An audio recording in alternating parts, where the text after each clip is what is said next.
睇書嘅得益，我就係令我自己成熟咗好多。郁雲呢個人咧，佢係一個樂於助人嘅人，即係我有啲唔識嘅嘢都可以問佢，佢都耐心咁樣教我。同埋佢係一個好似大哥咁會照顧人哋啦，即係會好耐心咁樣教導我。我覺得郁雲係一個好熱心啦，亦都好見義勇為，同埋好有自己諗法嘅一個嘅即係中學生嚟嘅。22至23學年獲嘉許嘅超凡學生黎郁雲，喺同學同埋老師眼中係一個對人熱心同埋樂於助人嘅人。透過超凡校園嘉許計劃，我哋更加認識郁雲，發現佢好中意閱讀課外書，喺閱讀嘅過程令佢有好多得益。我會自己做晒功課之後就攞本史記或者嗰啲人物傳記出嚟睇，一邊聽歌一邊睇。我覺得可以睇翻以前人哋做過嘅嘢，可以對比翻自己有咩不足，都可以去學習。之前睇過一本書，就係話人要有唔同嘅目標，先可以促使自己去進步，去不斷挑戰自己。佢本書度又話建議我哋攞塊板跟住寫低唔同嘅目標，完成就剔低或者搣落嚟。我覺得呢個方法都幾好，所以就整咗一塊俾自己。例如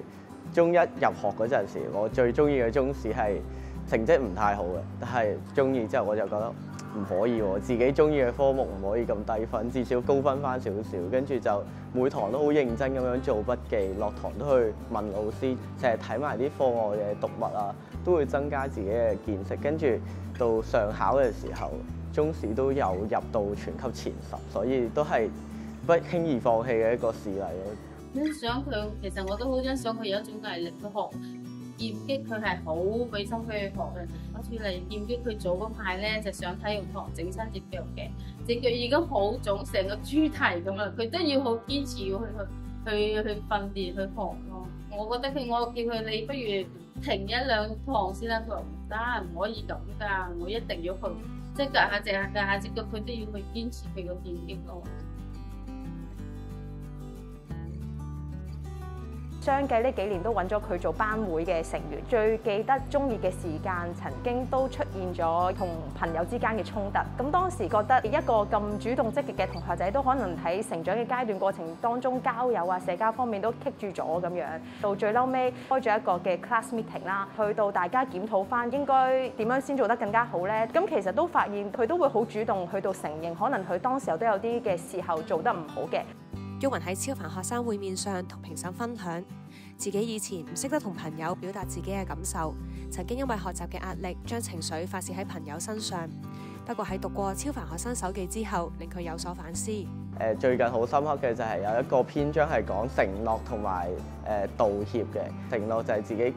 講出嚟嘅嘢就一定要做到，唔可以輕易放棄。同埋佢有一個道歉，即係對唔住嗰 part，就係好類似我自己身上嗰個事件，就係首先要明白自己做錯咗啲乜嘢，跟住去改錯，再同嗰個人講翻對唔住。評判叫我講翻對唔住嗰下，我係覺得原來係要講翻對唔住嘅，因為我嗰陣時覺得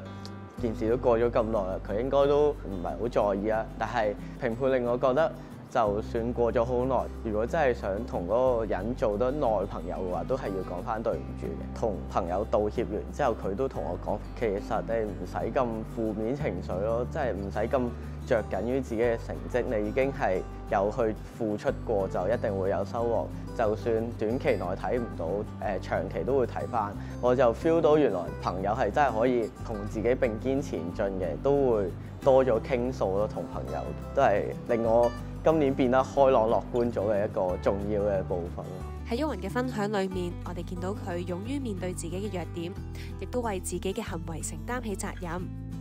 喺佢嘅裏面展現出一種生命力同埋行動力。我哋相信生命喺唔同嘅階段都係會遇到唔同嘅挑戰同埋困難，但係只要懷住勇氣積極面對，就已經係一個超凡嘅呈現，已經係一個超凡嘅我。